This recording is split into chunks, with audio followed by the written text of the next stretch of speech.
दिल्ली की मुख्यमंत्री रेखा गुप्ता ने शुक्रवार को विधानसभा में सीएजी रिपोर्ट का दूसरा हिस्सा पेश किया। इसमें स्वास्थ्य सेवाओं का लेखा जोखा है। दिल्ली की स्वास्थ्य सेवाओं को लेकर सीएजी की रिपोर्ट में कई चौंकाने वाले खुलासे हुए हैं। दिल्ली सीएम रेखा गुप्ता ने 7 पन्नों की रिपोर्ट में बताया कि दिल्ली में हेल्थ इंफ्रास्ट्रक्चर की कमी है, नर्स और डॉक्टर्स की संख्या पर्याप्त नहीं है, महिलाओं के स्वास्थ्य प्रोग्राम में फंडिंग की कमी है, एम्बुलेंस में जरूरी उपकरण नहीं है, आईसीयूज की कमी है।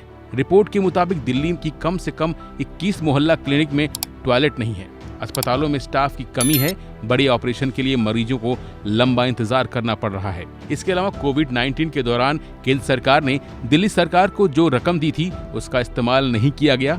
इस रिपोर्ट पर सोमवार को सदन में चर्चा होगी। अध्यक्ष महोदय, मैं आपकी अनुमति से राष्ट्रीय राजधानी क्षेत्र दिल्ली सरकार से संबंधित भारत के नियंत्रक एवं महालेखा परीक्षक का सार्वजनिक स्वास्थ्य अवसंरचना और स्वास्थ्य सेवाओं का प्रबंधन पर निष्पादन लेखा परीक्षा प्रतिवेदन वर्ष 2024 का प्रतिवेदन संख्या नंबर 3 की प्रतियां सदन पटल पर प्रस्तुत करती हूं। वहीं इस रिपोर्ट पर दिल्ली के स्वास्थ्य मंत्री पंकज सिंह ने कहा कि उन्होंने केवल घोटाले किए हैं। यहां तक कि जब कोविड-19 महामारी दुनिया में फैल गई तब भी उन्होंने घोटाले किए।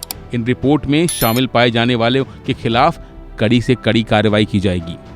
देखिए, ये पार्ट के अंदर ही इतनी समस्याएं हैं, ए पार्ट के अंदर इतनी चीजें आपको देखने को मिलेंगी, बी पार्ट आएंगी। इन्होंने सिर्फ घोटाले ही घोटाले किए हैं और कुछ नहीं किया। दिल्ली की जनता के साथ सब कुछ खराब किया है। दिल्ली की जनता को धोखा दिया हेल्थ के माध्यम से, हेल्थ के बना के हमने मोहल्ला क्लिनिक कर दिया। दवाइयाँ सब नकली हैं। ये जो कोकस दवाइयों के नाम पे इन्होंने कर रखा है, कॉटन का घोटाला, बेड का घोटाला।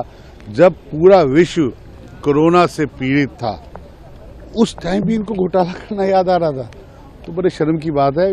वेट कीजिए, हर रिपोर्ट के साथ मैं सदन में अपनी रिपोर्ट प्रस्तुत करूंगा और जो भी इसमें संलिप्त पाया जाएगा तो उचित कार्रवाई।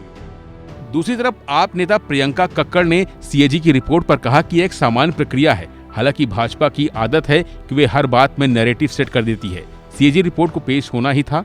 हमारी पूर्व मुख्यमंत्री आतिशी ने भी औपचारिकताओं को पूरा कर दिया था और उन्होंने अध्यक्ष को सीएजी की रिपोर्ट सौंप दी थी। वहीं से लेकर आप विधायक गोपाल राय ने कहा कि भाजपा का रवैया काम करने का कम और आपको गालियां देने का ज्यादा दिख रहा है। लोगों ने भाजपा को सरकार में इसलिए बैठाया था ताकि वो काम करे।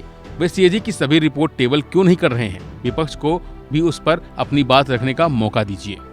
वहीं से पहले सीएम रेखा गुप्ता ने 25 फरवरी को सदन में दिल्ली शराब नीति पर सीएजी रिपोर्ट पेश की थी। रिपोर्ट में आपकी गलत शराब नीति की वजह से 2002 करोड़ रुपए नुकसान की बात सामने आई थी और 25 फरवरी को एलजी के अभिभाषण के दौरान आप विधायकों ने नारेबाजी की। इसके बाद स्पीकर विजेंद्र गुप्ता ने आपके 21 विधायकों को निलंबित कर दिया था, जिसके बाद अब आम आदमी पार्टी के विधायक और नेता विपक्ष लगातार धरना दे रहे हैं। फिलहाल के लिए बस इतना ही। बाकी अपडेट के लिए बने रहिए वन इंडिया हिंदी के साथ।